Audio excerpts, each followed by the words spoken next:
welcome to the Trossachs Wild Apothecary podcast. I'm your host Rox, and today we're delving into the secret life of chocolate with herbalist Marcos Patchett. We're going to be talking all about its history, its medicinal properties, how to make a great hot chocolate drink, all about the rituals, and everything else you ever wanted to know about medicinal chocolate. So I hope you enjoy the episode. And if you do, it'd be great if you liked it, shared it, told everybody all about it, and subscribed to the podcast. And if you want to find out more about me and the work I do, you can check me out on trossachswildapothecary.com and on Facebook and Instagram. Enjoy the podcast.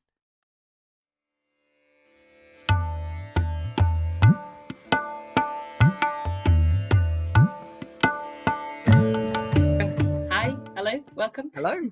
So, Marcos has just written a book about the secret life of chocolate, and I think I like it when people just introduce themselves rather than me going through your whole spiel. So if you could Okay. Yeah, introduce sure. yourself, who you are, what you do.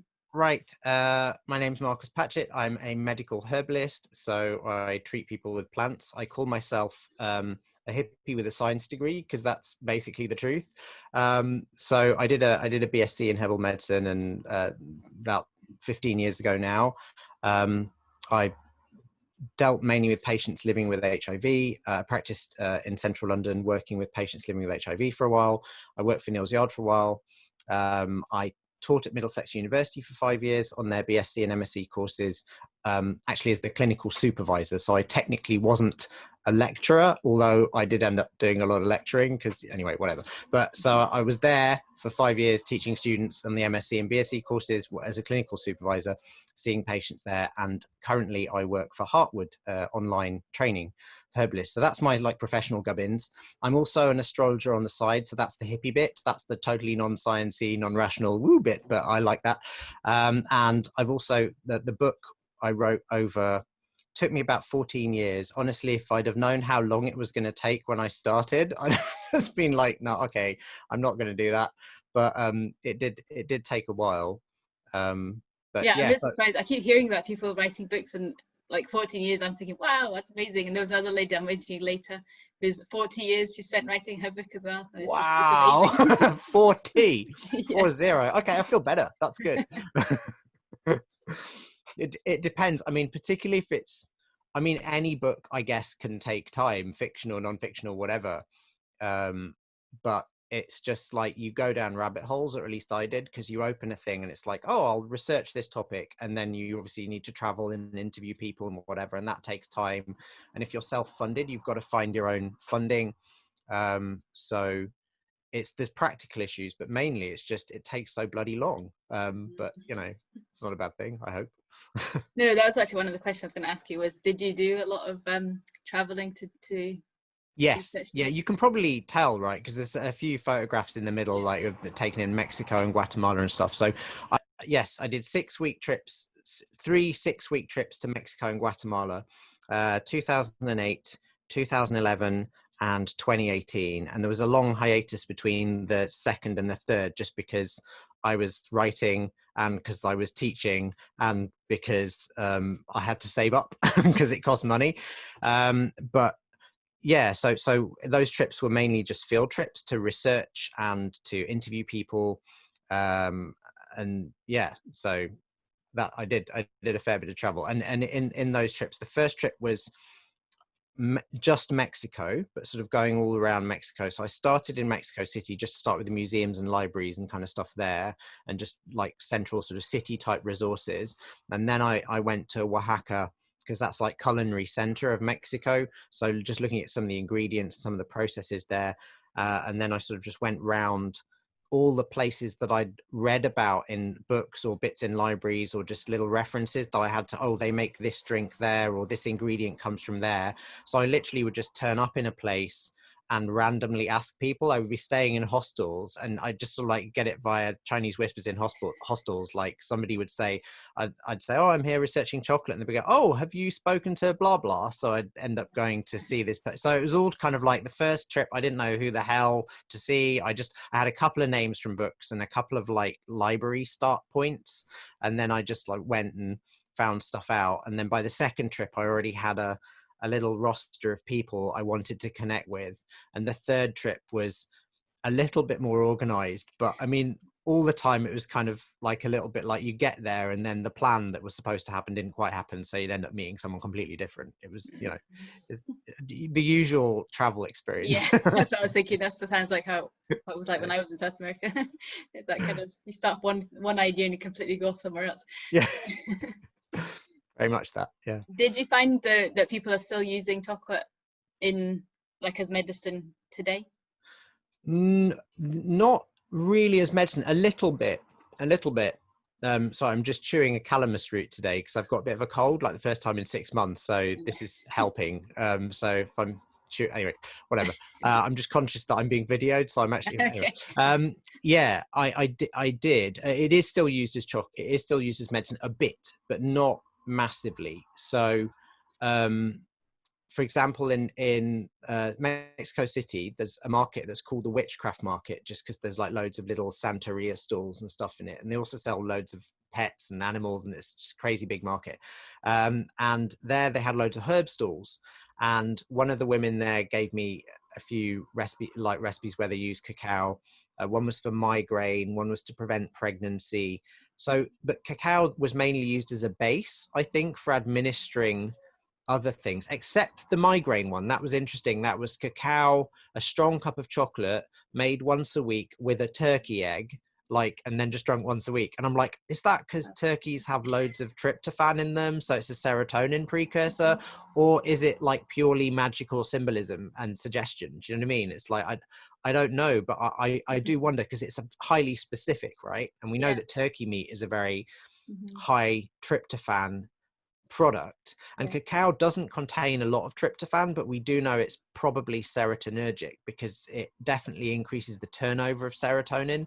We know that from like it massively increases the level of 5-HIAA, which is 5-hydroxyindole acetic acid, which is this serotonin metabolite in the system. And we know from like rat experiments that it increases serotonin levels in the rats' brains.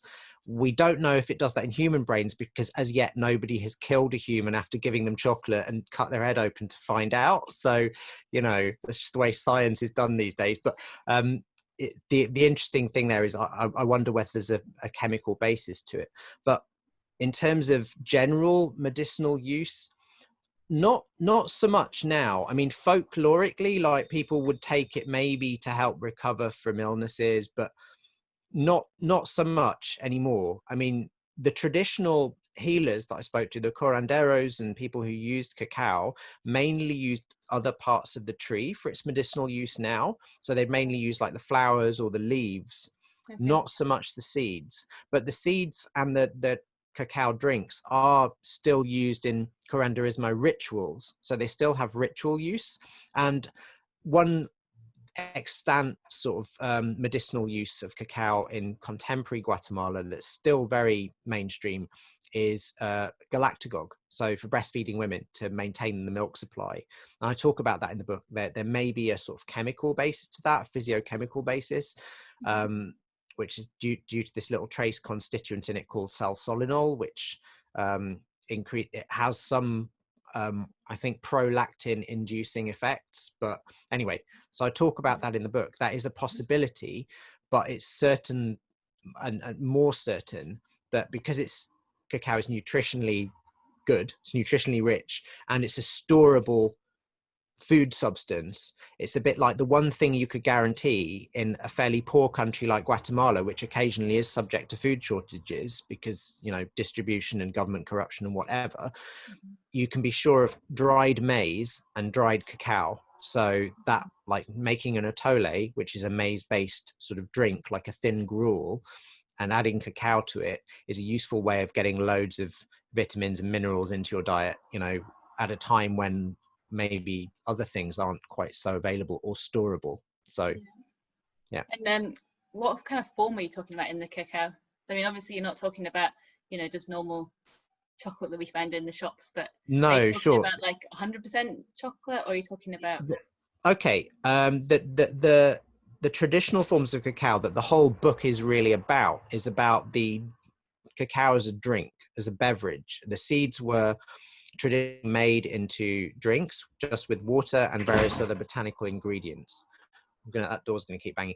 But yeah, so the traditional form was not, the chocolate bar is a modern invention. I mean, I talk about all that in the book. I do go into detail, but I don't spend too long about it in the book about that, because the book is mainly about the pre-Columbian ancient historical forms of chocolate, what chocolate or cacao was for most of its history. If you consider that cacao started being cultivated by humans probably somewhere around 10,000 BC, we know that the earliest sort of remnants, sort of confirmed traces of chocolate in sort of ceramic, whatever, they found traces of theobromine, one of the alkaloids in cacao in ceramic, was around 300 BC.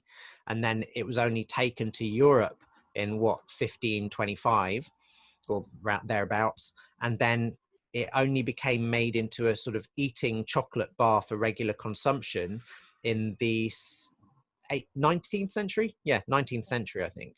So that's a very tiny proportion of cacao's history. Yeah, exactly. It's an edible sort of format in that way. The Mesoamericans did make cacao beans into a solid form. So they used to just grind the seeds, sometimes with spices, usually with other spices or plants, and sometimes just on their own. And then that cocoa liquor, the ground cocoa seeds, which are very high fat, they're 50% fat. So it forms a liquid when it's ground, and then it obviously solidifies as it cools, as long as your ambient temperature drops below 30 degrees Celsius. Like cocoa butter starts to melt at around, I think, 27, 28 degrees Celsius. But in Mexico, like, depends on the region, because some regions are just baking all the time, but some regions actually get pretty cold. It's a very biodiverse terrain because there's mountainous terrain, and the mountains get really cold at night, you know.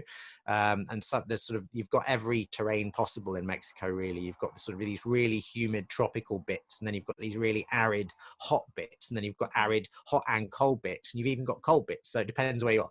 But the point about that is that once it's set, they could transport it in that form. And it's difficult to imagine that somebody wouldn't have nibbled on it at some point. Like soldiers would have had that as a ration. So it's likely that it was eaten, but the main form, those tablets were mainly used for making drinks. So they would have been dissolved, or rather broken up, and then hot water or tepid water, not cold, because it wouldn't work in cold. The water would have to be at least 30 degrees Celsius to get the cocoa butter to melt so you can mix it. And that was poured onto it, and then it would be frothed. So there are all these really elaborate drinks made from it that, you know, that some of them are just astounding. So it's like food anyway, really. When you look into what food is and culinary traditions, it's kind of mental. It's like, how did they think of sticking that in a pit for 6 months to let it rot and then putting it out, and then, you know what I mean? It's like, it's crazy. But there are thousands of different traditional recipes using it, but pretty much all of them are beverages. Okay. And so how would that translate over here? So if we wanted to use it here, what would we use here to? Okay, well, you could buy that. Yeah. Valid question. Well, I mean, the thing about the book is I've got a recipe section, which is chapter 8, the formulary, which gives you precise quantities and procedures and tells you how to make stuff. You can order cacao beans or cocoa seeds. So just order the seeds and toast them yourself, and you can buy them online. So you just buy some cocoa seeds. Like a simple site is Mex Grocer. They sell cacao seeds, but you can get them from loads of places. Obviously, there are different types of cacao seed, which I talk about. If you really want to go traditional, like roots, you would want Central American Criollo. Criollo is posh cacao, but it's the native cultivar. Because there are lots of different genotypes of cacao, and the one that was indigenous to Central America is now known as the Criollo type. The one from South America, I mean, there are actually several, but there are 3 main types in the world. There's Criollo, which is Central American in origin. There's Forastero, which is South American, and there's Mestizo or Trinitario, which is the same thing, and they're mixed. They're a hybrid of the two. Okay. So the Forastero from the rainforest, hence the name, that is higher yielding and has more polyphenols in it, making the seeds a darker purple in color because it's more proanthocyanidins. which have this, you know, pinky purpley color, and sourer tasting, and it's more robust and disease resistant. But the Criollo cultivar, which is indigenous to Central America, which all the traditional drinks were made of, the beans are paler because there are less proanthocyanidins in. Now, interestingly, I've heard some people in some books will seen things where people say, oh, they've got less antioxidants in them. Maybe not, because they seem to be much higher in procyanidins, which are the breakdown products of the proanthocyanidins. So they're less purple, but they've got more of the flavanols. So they've got more of the smaller flavanols and less of the larger polyphenol precursors in them. But they certainly also have more caffeine in them, and they're less sour in taste. And they were obviously developed over a few thousand years of cultivation to be that way, you know, to be milder in taste, to be more stimulating. But the trade-off is that they were less disease resistant. They're more susceptible to disease, and they're harder to cultivate. So that's the Central American type. So if you're going to make really authentic drinks, you want your Central American Criollo beans that are pretty hard to come by. You can find them, you have to scour the internet for them, but they're pretty hard to come by because there's no international market for those beans, really. Okay. So if you wanted to do it from scratch, you just get some good quality cacao beans, and then I walk you through it in the book. Like, you toast them, and then you have to shell them, and then you have to grind them, and there's, you know, I go into all the process and how to do that. And then once you've done all that work, you will have some little cocoa tablets or discs that you can just set. You just pour the liquid onto greaseproof paper and let it set. It's fine. In little, you know, you end up with little discs, little puddles that set, and then you just break them up into hot water and add sweetening of your choice. So maple syrup. You can do them not sweet, because most of the traditional drinks were not sweet. But the basic is just the seeds, which you grind, and then you just break those tablets into water and then whisk it up with a bit of sweetening or not, chili or not, cinnamon or not, whatever you want to add to it. If you're making really traditional drinks and the recipes are all there, then you use traditional spices. A lot of those spices, you may have noticed, are not available in the UK. You can't get them unless you travel to Mexico or Guatemala, because they're indigenous Mexican spices. But there are several recipes in the book that you can make even if you're in Europe or North America and you don't have access to those ingredients. So you know, pretty much everyone can get hold of vanilla, allspice, what else? Annatto. It's a bit of a rare one, but you can get hold of it. It's a red sort of pigment, but you can get it on online sites like Mex Grocer, or in the UK, Baldwin's, the herbalist, sells the seeds. They're just red pigment seeds. Anyway, you get the idea. A lot of the ingredients for some of the recipes are available, so you can reconstruct some of them, but some of the more elaborate traditional recipes you probably couldn't unless you go there. Yeah. So two questions. One, can you use, well, instead of going through all the whole process of grinding the seeds from scratch, can you use some of the cacao liquor that you can buy now?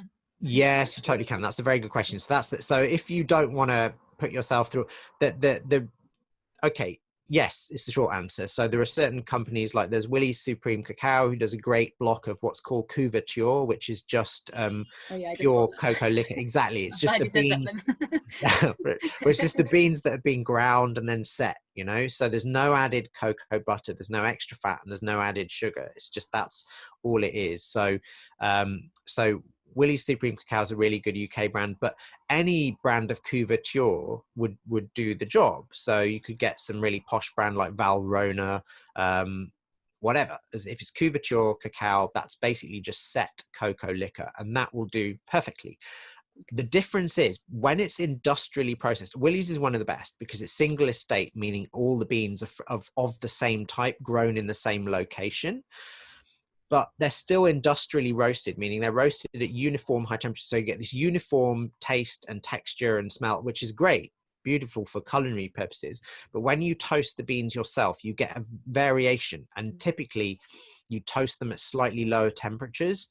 So you lose less polyphenols and you get more pharmacological diversity in the product. So you get a greater complexity of flavor. You've got a few more bitter and sour notes, but a few more really interesting aromatic notes that you lose in the industrially processed chocolate, which has typically been roasted at a higher temperature and then conched, which means it's put into a big machine which sort of beats it to make the particle size really small so it's smooth. But then this can go on for like up to 2 days. So you lose a lot of volatiles, which is part of the point, because they want to get rid of some of the acids from fermentation to get rid of some of the sour taste, but you lose a lot of pharmacological complexity.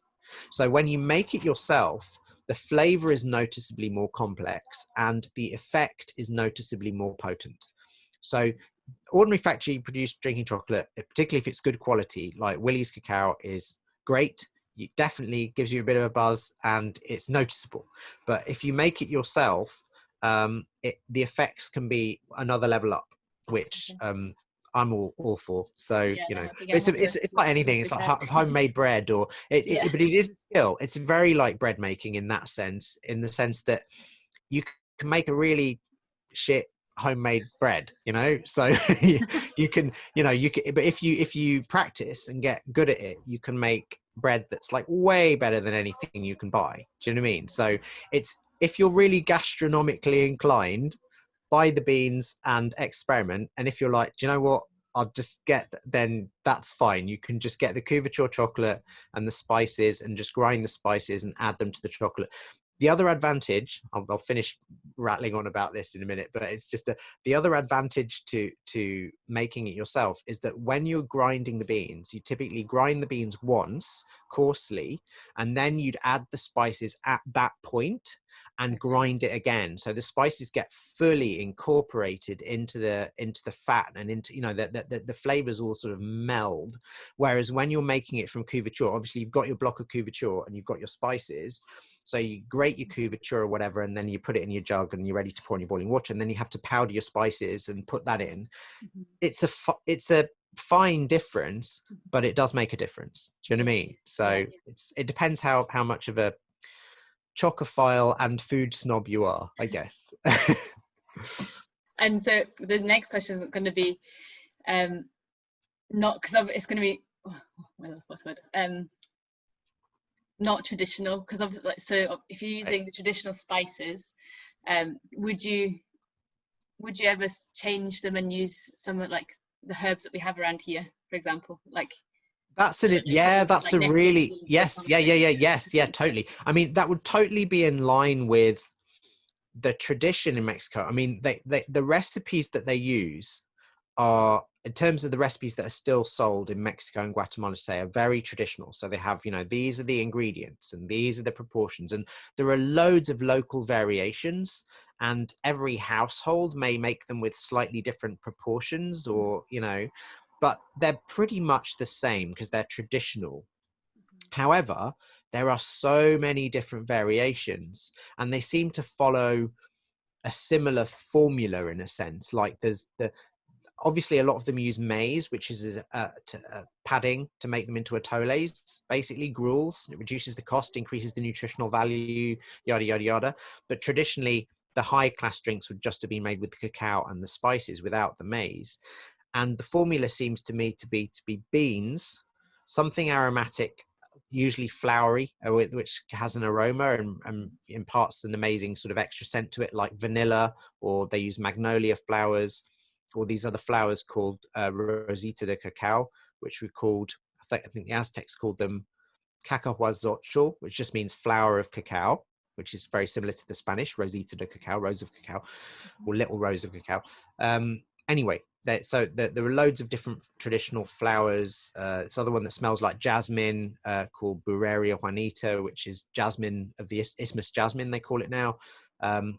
So aromatic flowers, cacao, or some sort of aromatic spice and cacao, and often a foaming agent. So something to help it produce a big head of foam, because that was really traditional.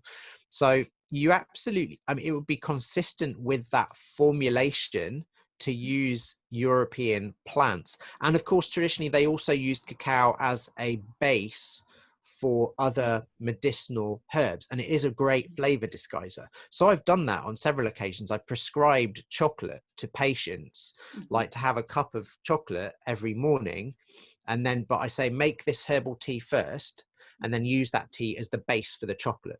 Yeah, So it just becomes a great, yeah, exactly, because obviously it's got its own medicinal properties, but you can also use cacao as a sort of grade 1 flavor disguiser for other plants. I mean, it's not going to cover everything up. Something intensely bitter like wormwood or gentian, you're just going to ruin your chocolate. But lots of other things it can totally go with, and it's a really good flavor disguiser. So yeah, from that point of view, from the pragmatic point of view, and from the point of view that that was how it was used, at least in some, you know, parts of Mesoamerica before the conquest, they definitely added other herbs to it for medicinal effect. But if you're going to try and replicate the formula for a traditional chocolate drink here, then you absolutely could. You could use aromatic herbs like mint or basil or something like that, and grind it into the cacao beans and just play with it a bit. And in terms of foaming agents, I don't know what we'd use, because there are certain very specific plants they use, because obviously there are lots of plants that can produce a foam, but many of them are not agreeable to the human stomach. So you've got to choose your plant pretty carefully. So over there, the difficulty is that a lot of the plants they use have to be used fresh and are indigenous. So I found 4. There are probably loads more, but the 4 that I found, 2 were species of milkweed vine, which is a tropical vine called Gonolibus is the genus, and they used the sap or the inner bark. One was sarsaparilla, a native Mexican sarsaparilla, but they didn't use the root, they used the fresh stem. And again, it was the stem of the fresh plant, and it has to be used fresh. They're like, you can't dry it, doesn't work. I wanted to try that. I tried to bring some back to the UK, but because I bought it in tropical Veracruz, I like hung it up to dry, and it just all rotted within about a day. It's like, okay, brilliant. Okay, so I don't have a dehydrator with me. I don't have anything to, you know, so whatever. It would have been, because I'm like, would it? Because presumably this will have been verified over centuries, like maybe the constituents which saponify, maybe the saponins in it degrade when it dries, but sarsaparilla root creates a pretty foamy decoction. So I'm not convinced that they're like, oh, it has to be used fresh. Well, maybe it has to be used fresh for the flavor of your recipe, but maybe there's, anyway, whatever. So that's a possibility, maybe, but don't substitute sarsaparilla root for it, because it's not the same part, you know, and it'll add its own flavor and whatever. And then the what's the foaming part for? Does it have a purpose? It just creates foam, a head of foam. So chocolate, when you mix cacao seeds with water, they do create a little head of foam, like a little cappuccino head of foam. But when you add the foaming agents, it massively amplifies the head of foam. And you see in all the traditional Mesoamerican, like all the pictures that we have of it, all the illustrations and all the descriptions describe this voluminous head of foam. And a lot of the atoles in Central America now still are served with this huge head of foam that you can eat with a spoon in some cases. And the foam was thought to be the most delightful part of the drink. It was kind of and I see it as partly it is sort of just gastronomic. It's like having this light, airy foam with all these sort of aromatic bubbles. And partly it's a drug delivery system, because it's delivering essential oils right into, you know what I mean? It's like all the volatile stuff, and these little, you know, you're just bursting little aromatic stuff in your mouth when you drink it that way. So the foam, there was also a sort of metaphysic to it. Like foam was, I mean, I talk about this in the book, which is divided into sort of 3 sections. The first section, which is quite small, is just about the history, it sort of outlines it. The middle section, which is the biggest section, is about the medicinal uses and the pharmacology, and that contains the recipes and all that. And then the last section, which is intermediate, that's the metaphysics or the mythology of it. And in the last section, I do talk a little bit about the foam and the meaning of it, because it was thought to be something analogous to life force, like and this makes sense because things which foam in nature are fermenting. They're ferments. They are literally alive. You know, that it's evidence of life. So cacao would have the foam whipped into it, and they would literally envisage that as beating life into the drink. So there's even a thing about for one of the atoles, and this bit of folklore is still alive in contemporary Mexico. Generating the foam on some of these atoles takes a bit of skill, because you've got to whisk it with a hand whisk, and it takes a while. So they would normally get women to prepare these. It's traditional sort of women's job, making food, and men just sort of sit around and don't do a lot except when they're working. But anyway, whatever. That's how they set it up. So the women be making this, and honestly, these women who make these things, they can grind like a pile of corn to like a pulp in about 5 seconds, and sort of I'm there like, oh, this is really hard, and they're just like, they're used to it. They're just incredibly good at it using their utensils. But if a woman can't make it foam, what they'll do is they'll send her out, they'll say something's wrong with her, and they'll get some pregnant woman in to do it. And it has to be a pregnant lady, because she's got double the life in her. Yeah. Do you know what I mean? So it's kind of like to whip the life into the drink. It's a fascinating sort of idea. It's very much in line with the traditional idea of sort of chi or pneuma or prana, that idea of breath, life. It's they had a similar, I can't remember, that the Zapotecs called it pee, which always makes me laugh, but it's the same thing. It's the idea of breath and life. And so foam is evidence of that in the drink, and you're actually putting that into the drink. Okay, so you're also putting intention in, presumably, then, which is another reason why you'd want to make it yourself. Yes, exactly. I mean, I don't think they would have thought of it in those terms traditionally necessarily, but that is how it looks to me. Yes, as well, definitely.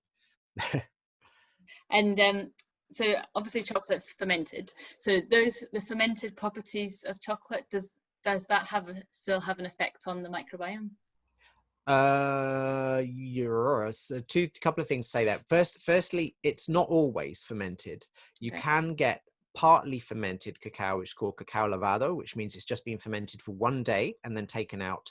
And there are a couple of recipes, very few and far between, that call for unfermented cacao, but that's really rare. Mostly cacao, it's thought, was at least partially fermented.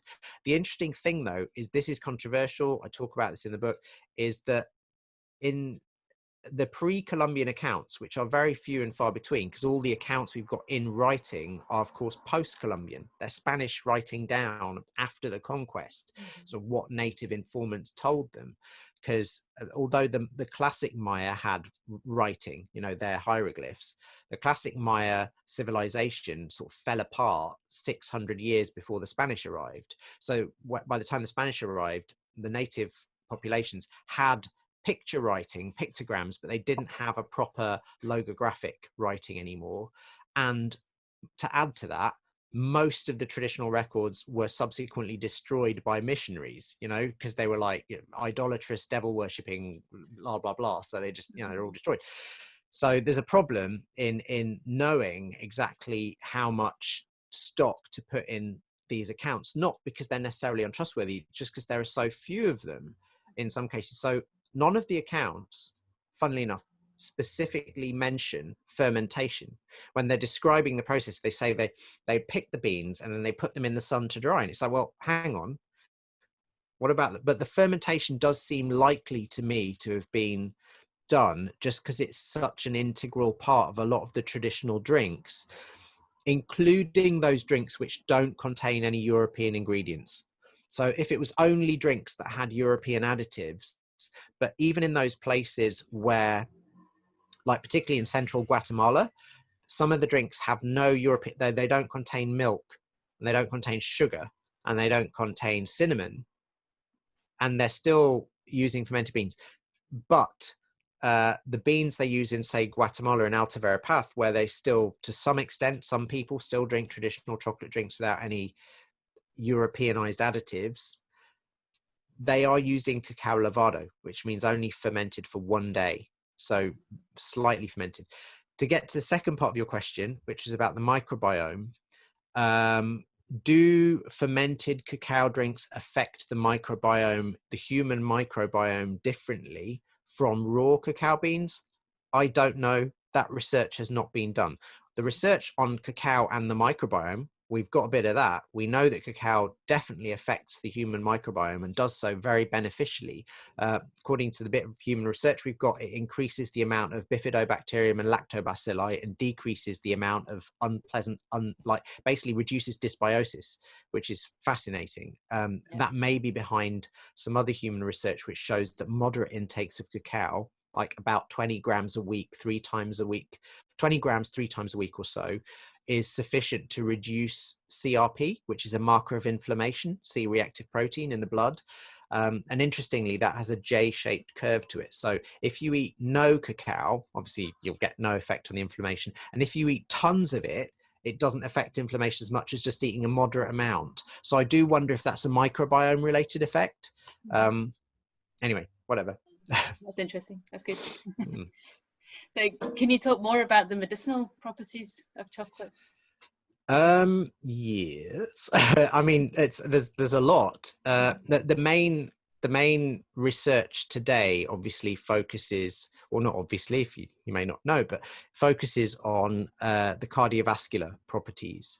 So we know that cacao increases circulation, increases peripheral circulation, increases circulation to the brain, to the skin, everywhere. And it does so pretty quickly. Like if you give somebody a dose of chocolate, dark chocolate, or high polyphenol cacao or traditional drinking chocolate, and then give them a CAT scan, and this has been done, you'll find that the blood flow to the brain is increased by, the blood flow to the frontal lobes in these scans was increased in these volunteers by 20% after they'd been given chocolate. So the circulatory effects are pretty strong. We know that it reduces inflammation in the linings of blood vessels, and this may be behind the several population studies by now, using thousands of participants in different parts of the world, that have shown that the people who consume the most chocolate have the lowest risk of heart attack and stroke.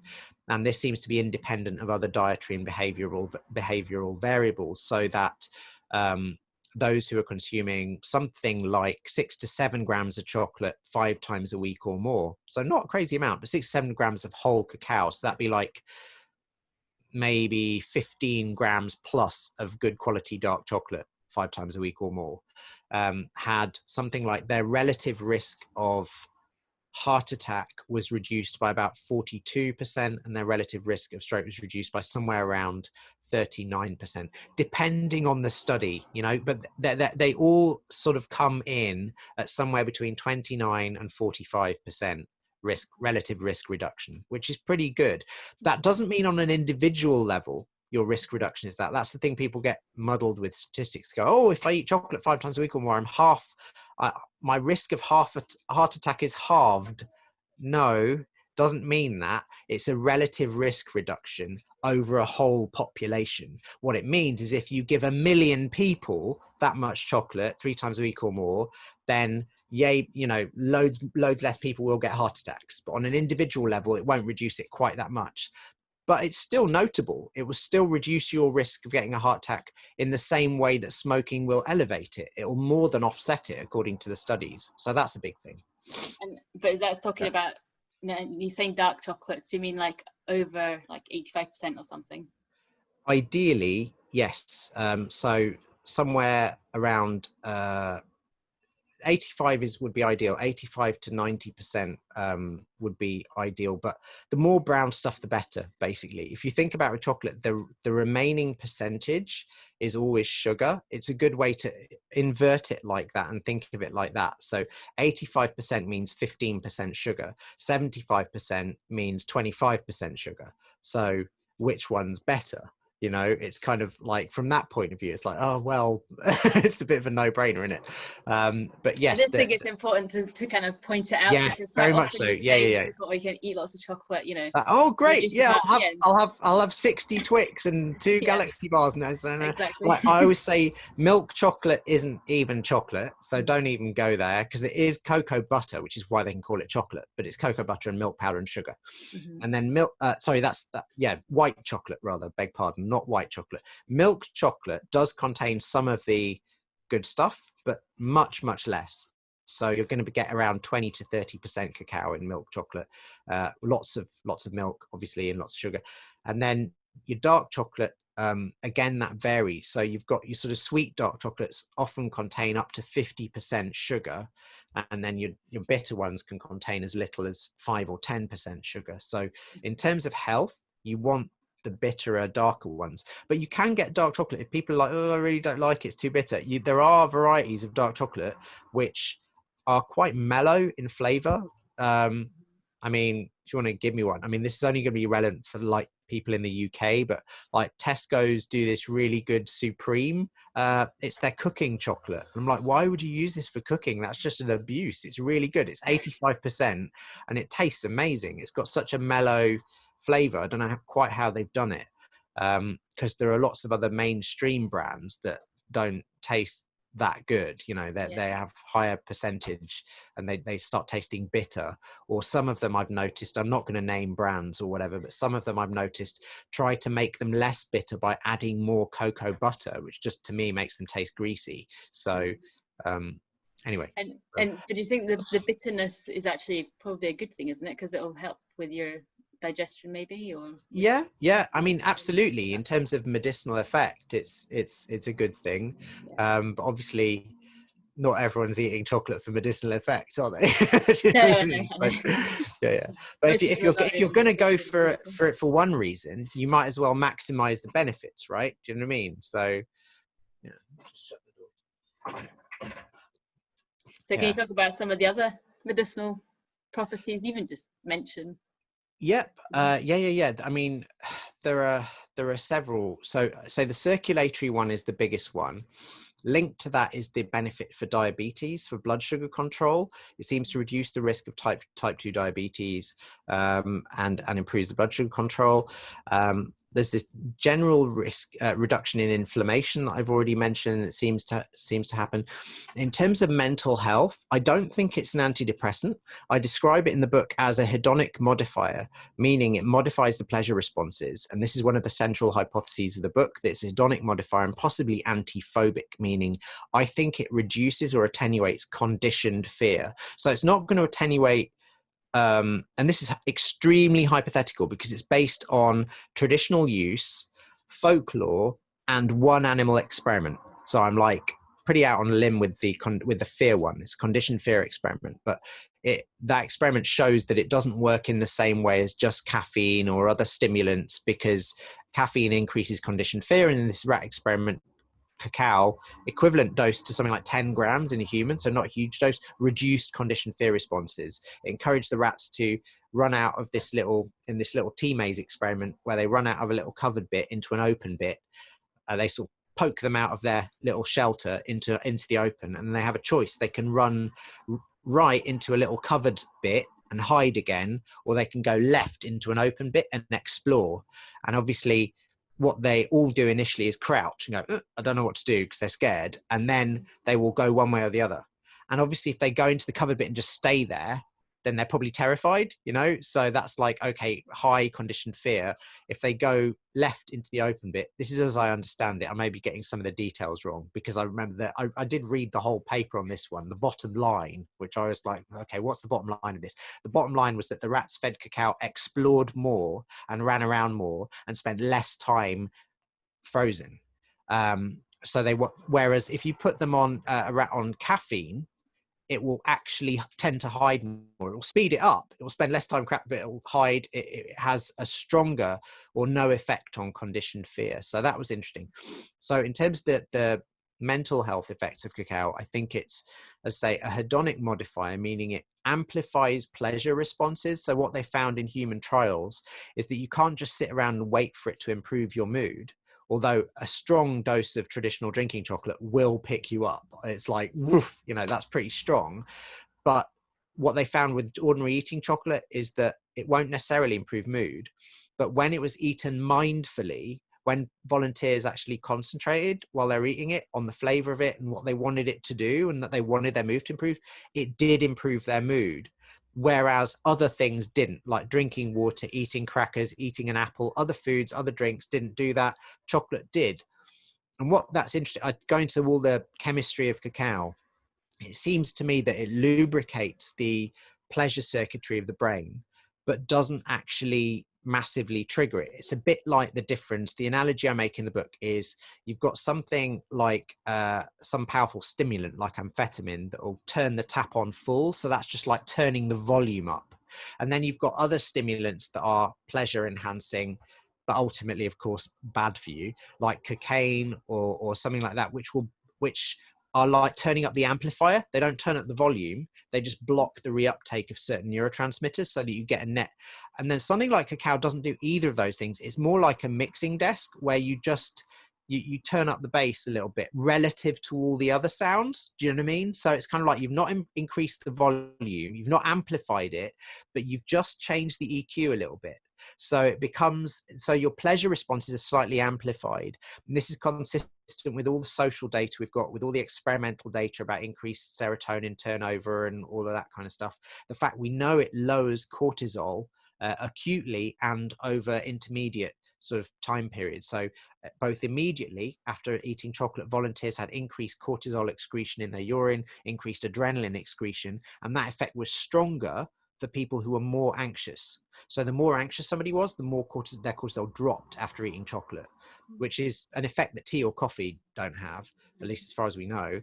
And it also had an effect after a month in sort of reducing the average sort of level of adrenaline. So it definitely has this mood modifying, stress modulating effect, both I think acutely and chronically, which hasn't been very well defined, mainly because most of the old textbooks insist that, oh, it's just caffeine and that's all it is, with some sort of antioxidants in it. And it's like, well, no, actually it's a bit more nuanced than that.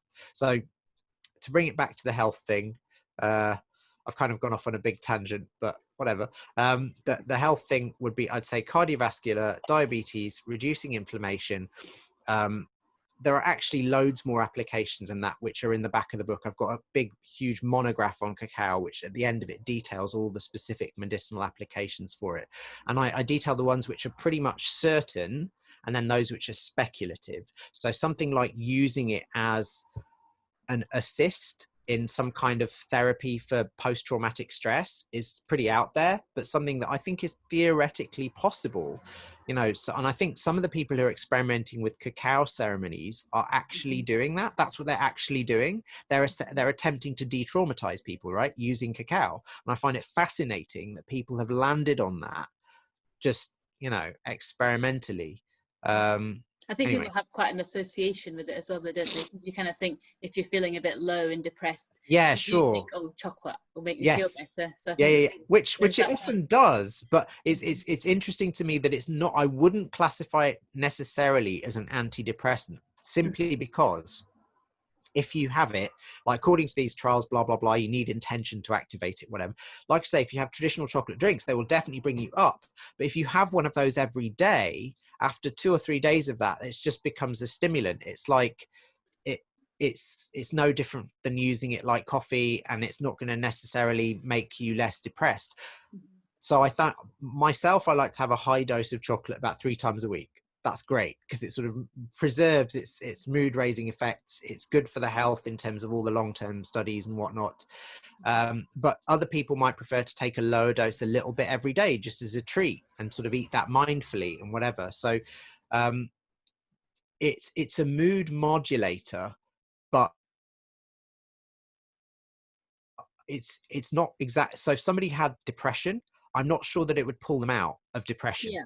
But if somebody, like most of us, had stress related issues, then it could probably help to lower the physiological level of stress. And I think particularly as a one-off larger dose, it could help to sort of knock you out of a rut. Anyway, I mean, all of this needs experimenting with. All of this is like really speculative, but anyway. I was just thinking because you're saying people using it with the ceremonies, that there's that connection there as well. So the health, I think the ceremony plus the chocolate, you know, I can see why you would connect the two together. You mean in terms of the traditional, you mean in terms of personal associations between chocolate and feeling good? Yeah. Yeah, sure, totally. Yeah. So are there any downsides? Well, like with everything, potentially, yes. I mean, there's one thing, I mean, going through the book now, I'm constantly finding things that I forgot like to add in, or just like little errors. It's like, oh, you know, it's like typical 7 proofreads, you get it published. But then I suppose that's with any book, you know. So That's you can why do that on the reprint though and bring it out again. hopefully we'll see. But I mean, that would be like, okay, I've already got the second edition, like Okay. I'm noting things down. The downside, one of the main things that I forgot to put in because I put at the end in the monograph, in the appendices, like, as I say, all the medicinal uses, and then I put in cautions. And one of the cautions I forgot is a really common thing with chocolate: heartburn. It aggravates heartburn in some people, just because it's fatty and it contains caffeine. So it can aggravate heartburn. That's a common thing. There's also a small study to suggest it might make acne worse, particularly in teenage males. So generally it's good for the skin. So don't let according to a Little Human study, they found that chocolate unfortunately doesn't slow down wrinkling, which is a real bummer, but it does improve skin quality by other measures of skin quality. They showed that by eating chocolate for a month or whatever, their skin hydration was improved. There were various measures that this sort of cosmetics company used. This was just eating chocolate, like dark chocolate, internally for a month. So that was pretty cool. But in terms of contraindications, got heartburn, acne in males. Then what were some of the other ones I put in the book? There are a couple of obscure ones, like Wilson's disease, which is too much copper because it contains a lot of dietary copper. If you accumulate copper, which is not a common thing, but so, or if you say you'd had some kind of health check up, maybe a hair mineral analysis, and they said you have loads of copper, then you might want to just scale down your chocolate intake because it's very high in copper. What else? I think one of the things I remember you saying was something about the histamine effect of chocolate. Yes, that's right. Yeah, that's another thing. I mean, again, as well, sorry, you said something about the histamine. It's got high histamine, but then it also reduces allergic reaction with other foods. Yeah, this is correct. It's an interesting one. It's almost contradictory. What they found is that because cacao contains that fermented, when the seeds fermented, histamine is produced. So they've got a little bit of histamine in them. And the Urticaria Society online say it's amongst those foods which they don't recommend to people who get bad urticaria, because it contains histamine, and for some people it seems to make their urticaria worse. I hasten to add that this hasn't been verified in clinical trials, so it might be a bit like the migraine thing, which I go into in the book, where chocolate traditionally is supposed to not be good for migraine, but when they actually tested this with people, they found that it was no worse or more migraine triggering than other foods. Now, I've met many people with migraines who are like, oh no, that can't be true. Whenever I have chocolate, I have a migraine. I'm like, yes, but did somebody tell you that would happen? Because, you know, that's the nocebo effect, isn't it? When you mentally associate this thing with that thing, then the likelihood that you will experience that thing when you eat this thing is exponentially increased because it's in your head.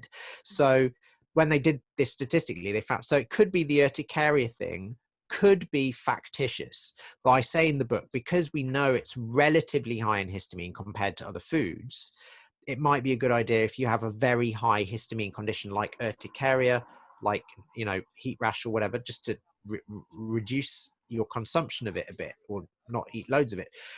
But the interesting thing from the research which you were talking about is they found that internally, and this is both, I think, from animal and human studies, they found it reduced the production of secretory IgA in the gut, which could be a mixed bag, because secretory IgA is a defensive antibody. It's produced in the lining of the gut to protect you from invaders. And it's one of the mechanisms actually why people with dodgy guts or dysbiosis often have catarrh and snot, because if your guts are upset, it means you've got lots of naughty little microbes there, and the production of secretory IgA might be compromised, or maybe it's all dealing with stuff down there. And often you've got less antibody specific protection, so your body falls back on this really, you know, it's like, okay, so the immune system's not, you know, it's preoccupied, so let's just produce more snot and then we'll just trap anything that's coming in.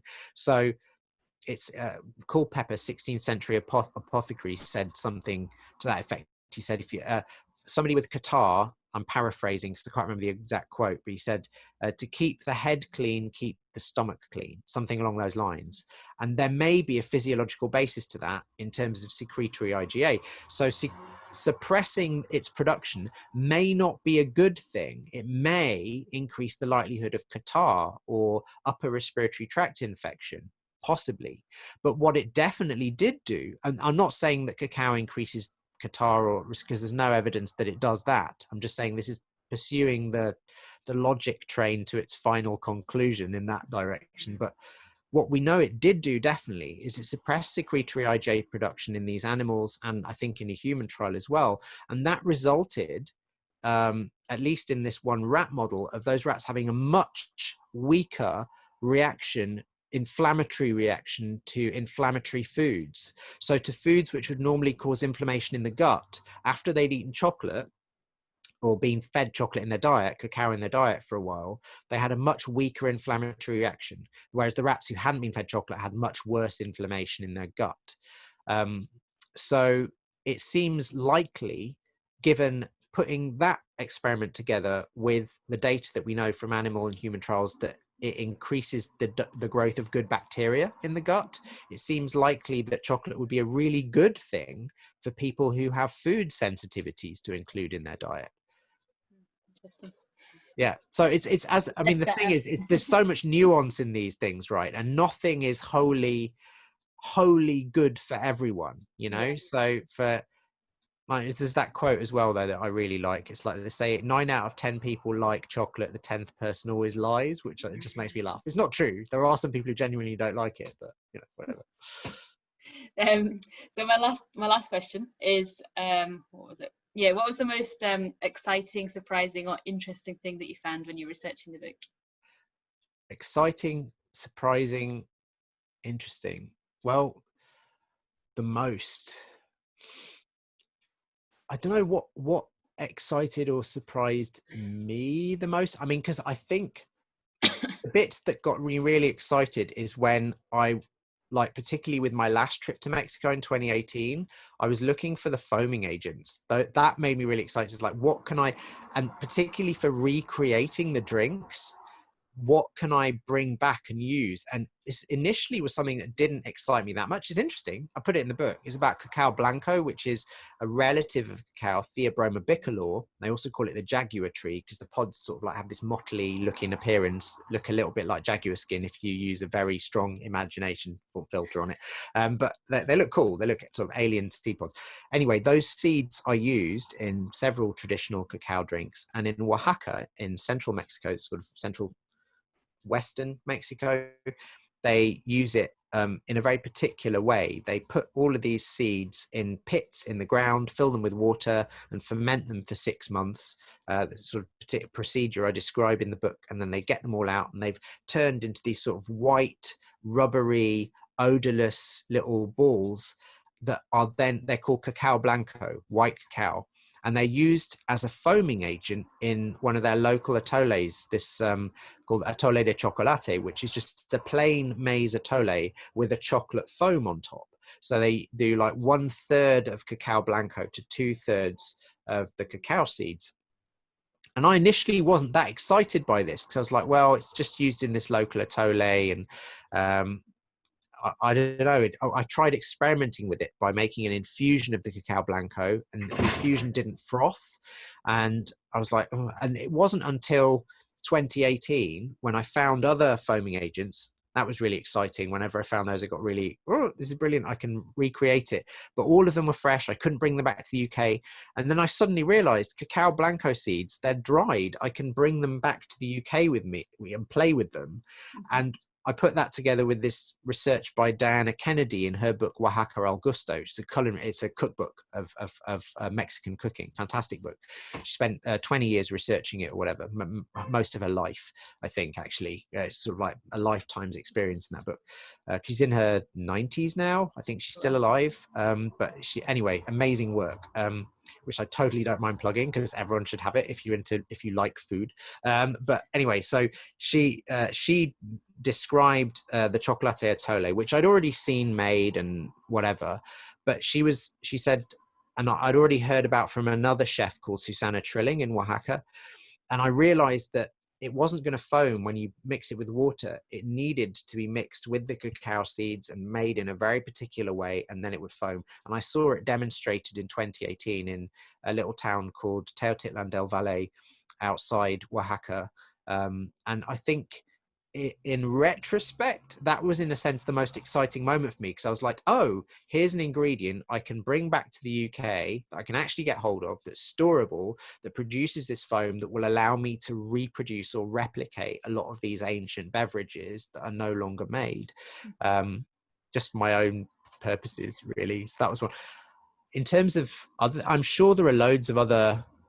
I mean, there was participating in Keith's cacao ceremony. That was pretty wild. I mean, I recommend you do that if you go to Guatemala and go to Lake Atitlan. He lets you in for free. It's like anyone can join his ceremonies. I wish I'd known that before I went there. Well, next time you go, Guatemala, Lake Atitlan, you know, when all this craziness is over, his cacao ceremonies are open to anyone, and you make a donation. If you want to leave money afterwards, you can make a donation, or you can do some housework for him. He doesn't mind. But they're pretty cool. What happens during the ceremony? Well, basically, he doses you up with a large dose of chocolate, say about 40 grams, talks you through it while you're coming up on the chocolate, while it's starting to work. And then he gives you a sort of little guided meditation, which is very interesting given the intention activated stuff with ordinary eating chocolate I talked about, and the pharmacology where it just lubricates that pleasure circuitry. You have to do something to activate its potential.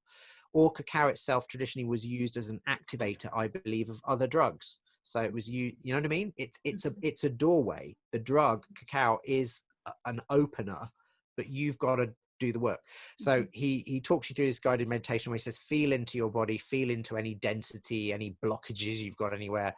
It's like proper new age stuff, but it's great. He sort of talks you into it, and then people have really interesting reactions. Like some people start crying, some people literally throw up, some people are just like dancing. I thought I'd be one of the people who was crying. I was jumping about like a nutter laughing. It was really interesting. I can somehow imagine you doing that. I don't know you, but I can imagine that. Well, it was an interesting reaction. I thought I'm sure there's going to be, I'll unlock some sort of trauma and blah will come out. And it was just like, no, it's the opposite. But I suspect people get different reactions at different ceremonies. Do you know what I mean? Depending what thing gets unlocked on that day, you know, set and setting and all of that context. But it's very interesting. I mean, I think it would be really interesting to have it assessed in some sort of formal way, like in terms of I don't think Keith would be up for that at all. You know, he's very much like, you know, fuck all that noise kind of thing, you know, but maybe he might be.